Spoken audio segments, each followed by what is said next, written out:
Oke Bolo, lanjut ke sistem pengereman depan Bolo, atau bagian rem cakram pada semua unit sepeda motor. Tapi di depan saya ini punya Supra X125 Fi. Pokok permasalahan intinya rem depan ini yang pertama itu keras. Ketika saya cek di bagian master rem, bagian atas ya, master kip remnya itu, saya lihat di bagian penutup karetnya itu tidak ada rembesan oli, yang artinya bahwa master kip remnya itu aman. Kemudian lanjut ke bagian bawah. Nah, monggo jenengan bisa diperhatikan di bagian piringan cakram. Jenengan bisa diperhatikan di bagian keseluruhan piringan cakram. Nah, di sini ada bekas goresan. Ini tapak daripada kampas cakram itu sendiri, yang artinya tapaknya itu tidak sempurna, tidak menapak secara 100% di bagian piringan cakram, hanya separuhnya. Otomatis pengereman tidak bisa pakem, itu keras, tidak bisa pakem. Dilihat dari keseluruhan ya.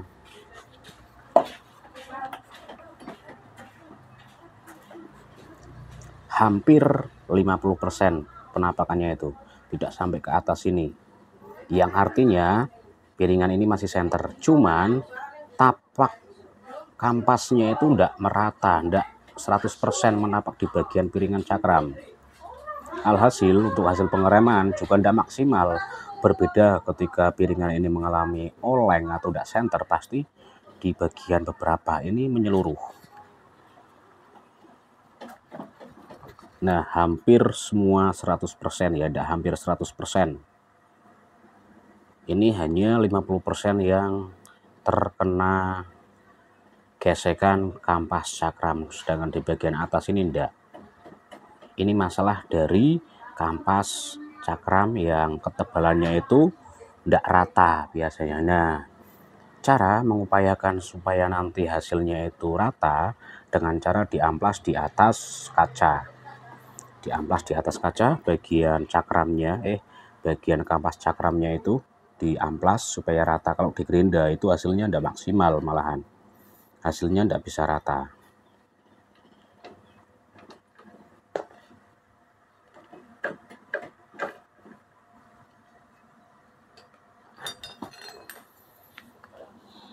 Ilmu sederhana namun ini sangat bermanfaat, Mas. Apalagi ini mengenai sistem pengereman, sistem keselamatan. Saat kita berkendara, tiba-tiba ada halangan atau lain sebagainya. Nah, ini contoh yang sudah saya amplas di atas kaca, Mas.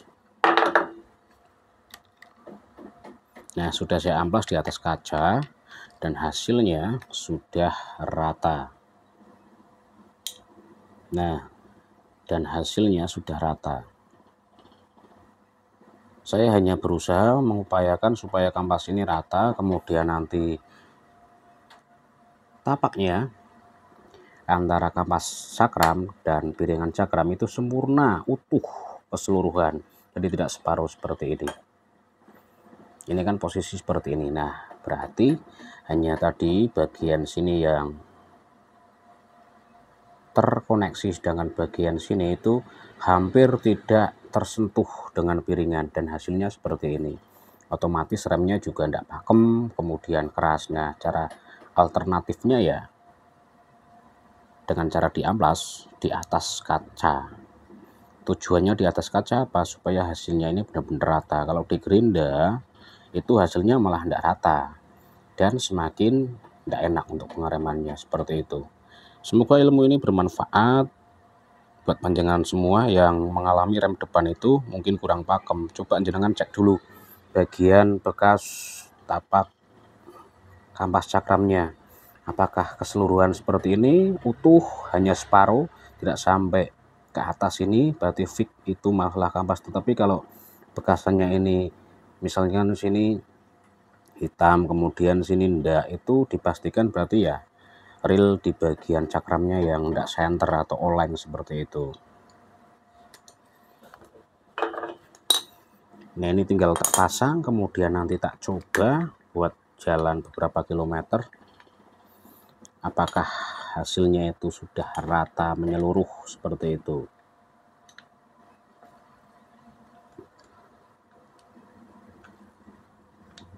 Karena mengingat ini kampas cakram yang non original ya, berbeda kalau yang original A1 itu pasti sudah center, pasti rata kalau original A1. Tetapi kalau yang aftermarket yang kualitas biasa ya, itu pasti rata-rata tidak center.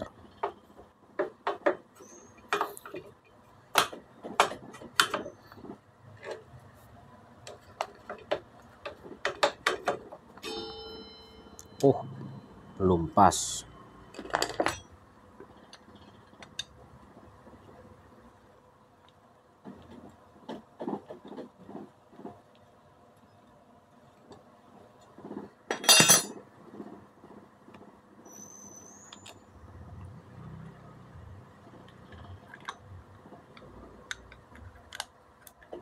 Oke, langsung cep. Nah,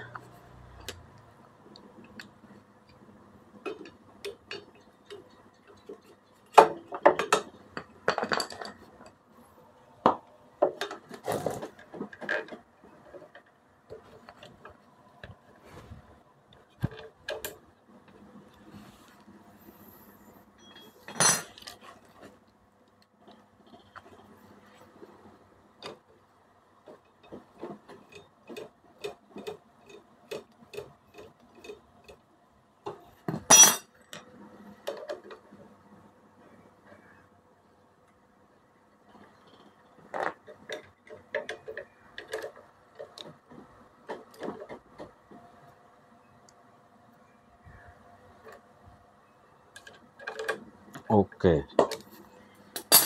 Tinggal buat tes jalan, tak skip dulu untuk videonya, nanti tinggal lihat bagian sini apakah sudah rata utuh. Oke bro, ini setelah saya pakai dan hasilnya ternyata masih syong.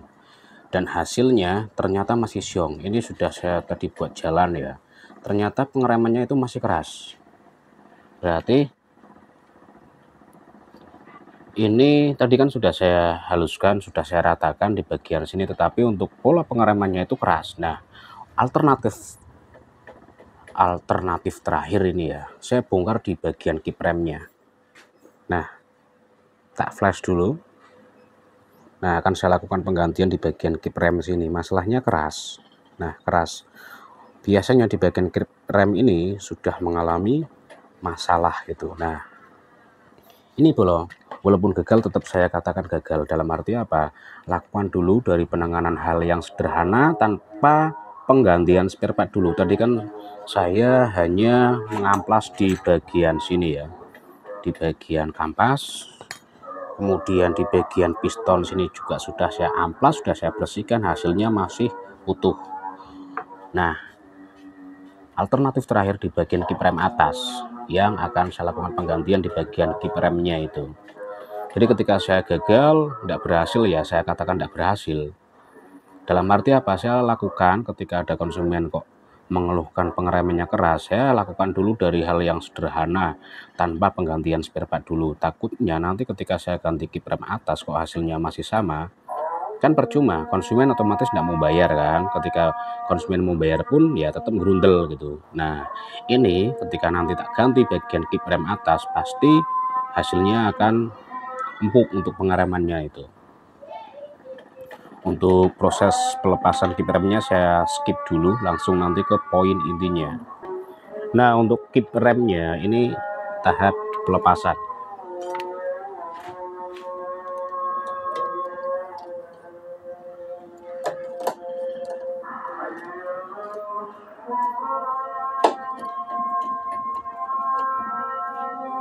Tak skip dulu ya untuk proses pelepasannya.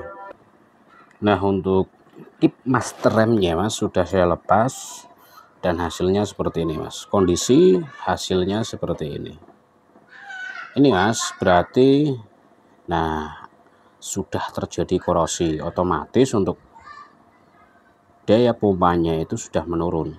Jadi untuk pengereman itu harus butuh tenaga ekstra gitu loh. Sedangkan kalau cakram itu kan biasanya disentuh sedikit itu sudah terjadi pengereman, kalau ini enggak. Nah, ini yang mengalami kerusakan itu di bagian master kip remnya atau bagian pompanya ya.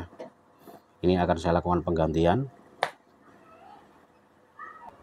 Untuk prosesnya saya skip, langsung nanti ke hasilnya. Nah, sebentar sebelum saya ganti ya, ini jelaskan ini. Nah, di sini itu ada semacam kayak goresan.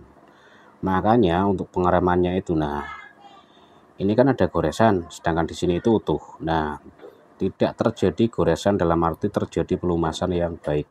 Sedangkan di sini itu kering, Mas. Nah, otomatis terjadi korosi atau pengkapuran seperti ini. Otomatis remnya ya keras. Nah, ini untuk kip rem yang baru ya. Untuk kip master rem yang baru ini saya ganti. Ini substitusinya itu sama dengan Honda Beat, Honda Vario, kemudian Revo Absolute itu sama, Mas. Kalau Supra E kan dia besar, untuk diameter ininya itu besar. Nah, sebelum pemasangan alangkah baiknya itu disamakan dengan orinya, apakah panjangnya itu sama.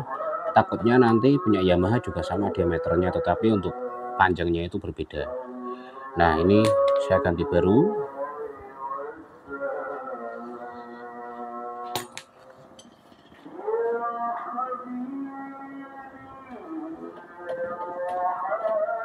Kalau pernya itu lebih panjang yang baru daripada yang lama. Berarti kesimpulannya untuk ini pompanya sama untuk asnya, tetapi untuk pernya itu terlalu panjang ini.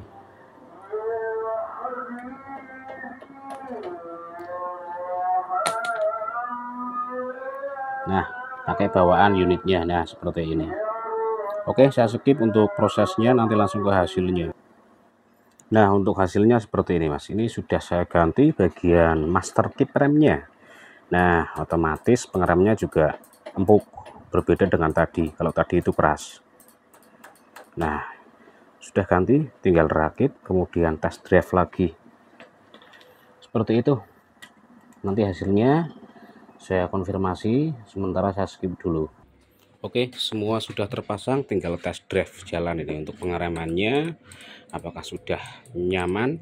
Oke ya, tak skip, nanti langsung test drive jalan. Nah, untuk hasilnya teman-teman, untuk hasilnya ini ya, untuk hasilnya itu pengeremannya itu empuk sekali. Nah, kalau pengereman yang normal itu hanya pakai satu jari seperti ini. Nah, itu empuk banget, langsung tul. Kalau tadi kan harus pakai 3 jari. Nah, berarti kesimpulannya ketika rem keras ya, poin pertama itu cek dulu bagian kampasnya, bersihkan bagian pistonnya, lalu kalau masih terasa belum berhasil, nah baru dilakukan penggantian pada bagian kip rem. Jadi seperti itu polanya, jangan asal ganti dulu, nanti ketika tidak sembuh malahan bingung. Nah, semoga bermanfaat, terima kasih.